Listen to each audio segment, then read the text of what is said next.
What's up guys, Musty Hobbit here, and it's time for another pickup video. I have been dabbling in some other video types, but I wanted to make sure that people knew that pickup videos are still happening as I get items, and so we will highlight a few things here today.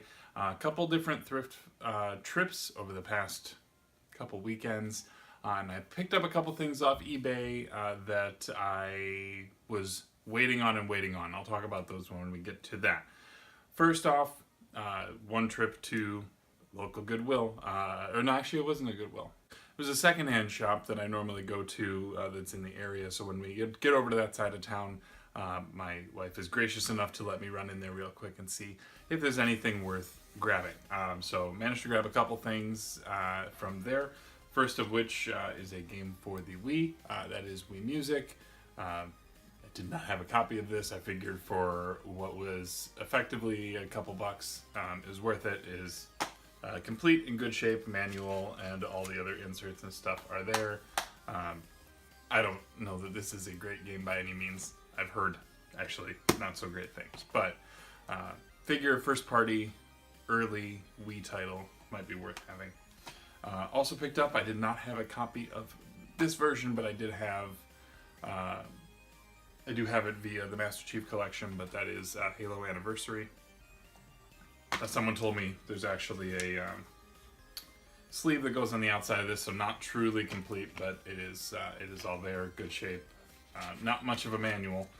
This was the beginning of the end for those. So the other thing, this was a nice little find, and this was just a couple of bucks. The Star Wars Rogue Squadron 2 strategy guide, and it's the official Nintendo Power Guide, but it is pretty nice. They talk through even all the characters, go into blueprints and things like that, so it's a really nice book, and in good shape here. And then the last little thing from that trip I found was, my wife saw it in the bags. She was walking through with my son, and she said for 99 cents, I figured why not pick up a nice Mario from 2002. So GameCube era Mario figure, posable arms, the legs bend too. He's got light brown hair, yet the black mustache, which I think is kind of standard. I think it's really weird looking, especially this. It almost looks like he's got red hair, but yeah, so little Mario figure, put him right up there with those guys. The next trip was just a random drop-in over lunch break to the Goodwill nearby my work, and I've taken to perusing the DVD, or not the DVD, but the CD sections. I'm starting to get good at identifying PlayStation by the little NTSC box there. That seems to be my new key for getting those. I can't remember who suggested it, but it seems to work. So I got a couple of things. I don't have a Dreamcast, but for $1.88 a complete copy of NBA 2K seemed like a good idea, and sports titles on the Dreamcast, I had always heard good things there. Also for $1.88, and this is sealed, this is the first edition Dreamcast web browser. So if I ever wanted to take a few steps back and try a web browser on an old system instead of the web browsers that I've got on my Xbox or other options, I could look at this, but this is probably more of a novelty at this point than anything else, but sealed, which is nice. And then these three, at least two of these are going to probably be flip games, but we'll start with this one. Again, I mentioned PlayStation, and for some reason I must have just hit right after these had come out, but there was a copy of Resident Evil 2. There is no manual here, but the discs are in good shape. Less than $3 on that. Good find. And then Crash Bandicoot 2. This is a double for me. I have this. I also have a Greatest Hits version. This was my first Cartridge Club game last January. But again, complete disc is in great shape as well. But I'm sure that I can find somebody who would want a nice copy of that. And then this one surprised me because I didn't expect it to go for what it's going for. I think it might be hype over the remasters that they're doing for PS4, but it's the first Crash Bandicoot, and I'm strongly considering letting go of this, finding somebody who would want it at the price that it's going for right now, which I think was somewhere in the $30 range. So that would be, I'd be almost stupid not to. But yeah, complete disc again in good shape as well. But all in all, pretty good finds on the thrift front. The last two things I got, and these were, like I said, eBay finds. What I had done, and I've started being intentional about this when I'm going after eBay stuff, I will put it in my saved searches and set the alerts to let me know when new listings for that are up. And what it's done is it's made me less impulsive when it comes to a game. It also makes me see what people are going for. I know I can look at sold listings, but to be able to be a part of that and watch it in real time helps me know when there's one that's worth striking, especially for a buy it now.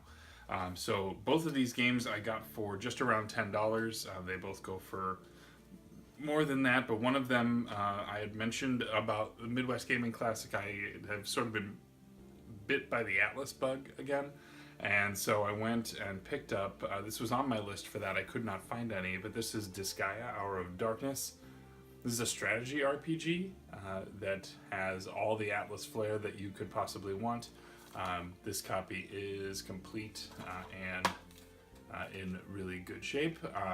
Check this out if you are a fan of strategy RPGs. They do some really interesting things with like team up damage and really kind of maximizing the battlefield. So check it out, look into it. I'm sure there's plenty of reviews from people that you trust that will talk about it. But I got this one, this series. I in the back of my mind, I feel like it's going to jump in price because the Disgaea 5 is coming out on the Switch.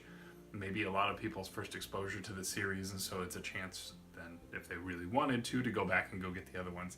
So I'm trying to knock out as many of these as possible to at least get them so that I can play through them. And then the last thing I picked up, and this was something that I've been looking for a while, was on my list for Midwest Gaming Classic, didn't find it, didn't see a copy of it. But I have always kind of been fascinated by this. I remember seeing this game in the arcades. It was a beautiful thing to see because at the time you didn't see true full motion video in an arcade except for this game. And this is a light gun game. They re-released all 3 editions of this game, and this is the Mad Dog McCree Gunslingers pack. And this game is silly. I remember watching a Let's Play of this, but it is delightfully ridiculous. Again, great shape. I found it for less than it was going for, which was a good deal. And the only reason I knew about it is because of those alerts. So if you are actively looking out for like a single game and not just like a lot of games or a bundle of games, but if you're looking for a single game, put it on your alerts and have your phone tell you when one pops up. And if it, at the least, what it'll do is send you emails to tell you what listings are under that one periodically. But you can set it to actually just notify you when a new one is up, which is great. You can really pounce on those, especially those under-listed buy it nows. That's really, I think, how I got both of these. These were both I got them very shortly after they were listed. So that's my best recommendation if you are going to try to eBay hunt and you don't want to be that auction sniper. That's another way to kind of get in there before everyone gets a chance to see things. So, but yeah, I'm going to try this out. It should be a lot of fun. It'll definitely bring me back. And it'll work with my Wii Zapper. So we will give that a try. If you guys are familiar with the channel already, you do know that I recently launched a new show that'll be taking place and coming out every Thursday called Second Breakfast. And that's where I talk a little bit more about me, a little bit less about games, At least I'm telling myself that at this point. But I'm hoping that that can become just sort of more of a regular vlog type show and not always gaming focused. We'll have to see. Am only experimenting at this point and trying to find a niche when it comes to that. So feel free to leave a comment or like if you did, and if you aren't already subscribed, feel free to do so as well. But I will be seeing you again soon. I have been Musty. Take care of yourself. Be good to each other. Bye.